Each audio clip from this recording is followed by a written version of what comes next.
I just broke all my bones in a really, really cool skateboarding accident. Someone call an ambulance. But he that You, sows quick, call me an wisely ambulance, shall not lack hurry! of a harvest, and soon he may rest from toil indeed, while others reap and sow in his stead. This is a quote from the novel The Silmarillion by Quick, J.R.R. Tolkien I don't have much about time. the main antagonist Melkor spreading lies among the elves. The Silmarillion is a novel about a group of elves called the Noldor that are banished from Valinor and go on a long quest to reclaim the Silmarils that were stolen from Fëanor by Melkor. The Silmarillion taught me to stay away from hate. Please, get me an ambulance. I need an ambulance as soon as possible, or else I'm gonna die.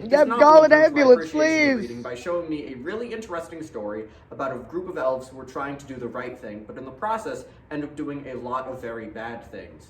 It serves as a reminder to always try and be aware of what you're doing and not to do anything out of hate, because things will turn out poorly if you do. I would recommend this novel to people who are already familiar with the previous works of J.R.R. Tolkien and would like to dive deeper into the world and lore that came before his more popular stories. Not only does this novel flesh out the world of Middle-earth, but it also offers a new and unique story that stands on its own with many great characters and events. I would not recommend this novel to anyone who is not a fan of Tolkien or the high fantasy genre, however, because it is a very densely filled novel with a lot of things happening, and at the same time it moves very slowly. The book can also stop focusing entirely on the central narrative at times to give detailed information about the world, such as Chapter 14, which has no relevance to the story and is entirely about the geography of the land the elves live in. This type of storytelling might not be interesting to every reader and would not be a good choice for them to read. But regardless of if this novel might not improve everyone's appreciation of reading, I thoroughly enjoyed this book, and there are many other people interested in fantasy that would appreciate this novel as well for its interesting world building and compelling perspective. Additionally, J.R.R. Tolkien developed several themes throughout the novel. The most important one of these themes is that hate's influence can never truly go away. In the novel, a group of elves called the Noldor live in peace and harmony with the Valar, or gods, in Valinor. No one dies, there is never war, and everyone is happy. This all changes when Melkor, the Valar of Darkness, is released from the inescapable prison, the Hall of Mandos, and starts feeding lies to many of the Noldor, including one of the most important, Fëanor. He tells them all lies about the Valar, like that they are going to create men and have them replace the elves, which leads to a slowly building resentment of the Noldor. Everything still remains peaceful until Melkor teams up with Ungoliant to destroy the two trees of Valinor, and in the process, Finwë, Fëanor's dad, dies, so the first much death ever in pain. Valinor. Melkor also steals the Silmarils, three very powerful jewels crafted from the light of the two trees of Valinor from Fëanor. Understandably, Fëanor is very angry, but instead of just getting angry at the Melkor, he gets angry at the rest of the Valar for not being related, for being related to Melkor, and for not helping enough. Fëanor and the Valar have a common enemy, but due to Melkor's influence, Fëanor cannot stop being angry at the Valar. This leads to the Valar to be annoyed at the Noldor, and for Fëanor and the rest of the Noldor to swear an unbreakable oath to leave Valinor in search of Melkor and to reclaim the Silmarils without the Valar's help. Early on their journey, they run into another group of elves called the Teleri, who are very skilled in building ships, and the Noldor ask for their help in fighting Melkor. The Teleri refuse to give any of their ships to aid in war against Melkor, and as a result, they get into a brutal battle, which ends with many of the Teleri being slaughtered. Much later after this, a human named Beren and an elf named Luthien go on a quest to retrieve one of the Silmarils from Melkor's crown so that King Thingol will give Beren permission to marry Luthien. They end up succeeding, and for the first time in hundreds of years since the Noldor set out to retrieve the Silmarils, one of them has finally been taken from Melkor. This is a monumentous achievement, as Melkor's fortress Angband has been considered impenetrable, but the two of them were able to do the impossible. The Noldor's reaction to this, instead of celebrating the victory and calmly negotiating for the Silmaril, is to start a battle with the Sindar, the group of elves that Luthien belongs to.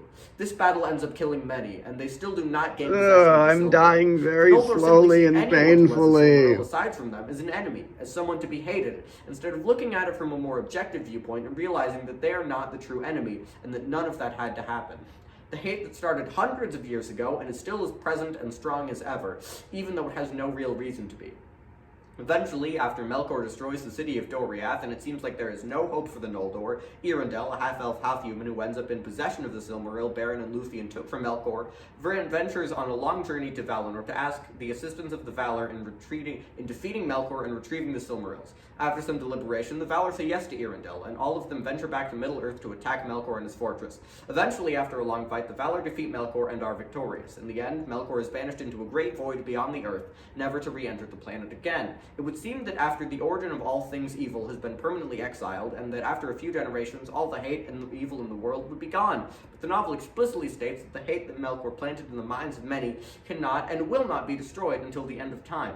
Over the course of the novel, Melkor influences many of the Noldor with hatred and lies, and they continue to act needlessly hateful to many people, starting wars with their own kind over small disputes that could easily be settled through other means. They also get irritated at the Valar, which leads to them refusing to give any semblance of help to the Noldor until the end of the book. All of this shows that no matter how much time has passed, hate will not go away as hard as we try. Furthermore, significant relationships between the characters were developed throughout the Silmarillion. The most important relationship in the novel is between the Noldor and the Valar. The Noldor are a group of elves who live in Valinor, my bones have turned into and goo. With the Valar, the gods. In the beginning, the Noldor worship and respect the Valar, as they are all powerful gods, and their lives under the Valar are good, living in bliss and never dying. That all changes when Melkor is released from his prison in the Hall of Mandos, and not only influences the Noldor to be prejudiced against the Valar, but also destroys the two trees of Valinor, which provides light for the world, kills Fëanor's father, King Finwë, and steals the Silmarils. This leads the Noldor to resent the Valar for not using their power to stop Melkor. The Noldor and the Valinor then decide to part ways, and the Valar refusing to help the Noldor in their pursuit of the Silmarils, and the Noldor saying they do not need their help.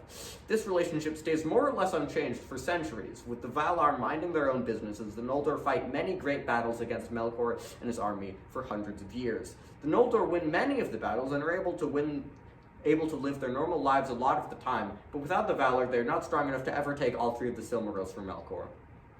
Eventually, when Melkor is throwing everything he can at the Noldor to try and destroy them, Eärendil comes into possession of the Silmaril and decides that he should try and get the Valar to help the Noldor, as they will likely be destroyed if the Valar do not interfere. So Eärendil goes on a long and perilous journey to ask the Valar for help, and after explaining the situation to the Valar and giving a heartfelt speech, they eventually decide that they will aid against the Noldor in the fight against Melkor. The Valar then help the Noldor to defeat Melkor and take the Silmarils back. I'm losing so much blood right now. After this, the relationship between the two groups is now much less agitated, with the two groups showing affection for each other, but they do not interact as often as they did in the start of the novel. The relationship between the two groups is vital to the plot of the Silmarillion, because the resentment and indifference they have for each other allows the Noldor to separate from the Valar, making the fight against Melkor much more interesting and longer.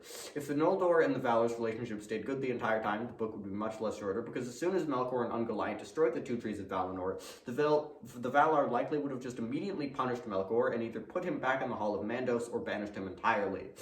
The way the Valar and Noldor's relationship changes throughout the novel allows the story to progress and for all of the other elements of the book, like the themes and events, to be revealed in an interesting way. In conclusion, the Silmarillion taught me to hate as little as I can, because there are consequences that can last forever. The theme of the novel shows the everlasting stain that hatred leaves, and how important it is to choose kindness instead, lest you end up causing a large amount of hate that endures for generations. The characters and their relationships have shown me what happens when you ignore and resent others that could help you, and how to succeed, you must work together. The Silmarillion may be lesser known than other J.R.R. Tolkien works, but with its brilliant that writing, was still a really cool skateboard trick, though. You should have seen it.